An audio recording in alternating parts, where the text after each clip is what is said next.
This is how you cook sliced onions and bell peppers, medium heat, about at the least 9 to the most 12, 13 minutes. You can just round that off to 10 to 12 minutes. And then simply get hot pack of ramen noodles, crush up as much as you can, cook your ramen, add that onion and bell pepper, and then when the bell peppers and onions are done cooking, you can add an egg to the skillet and add an egg to your noodle too, so you have like egg drop soup with onions and bell peppers.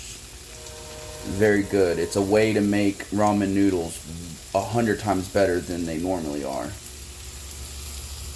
Yeah, that's a way to cook a good meal. Noodles, onion, bell pepper, and egg. Good any day. Peace.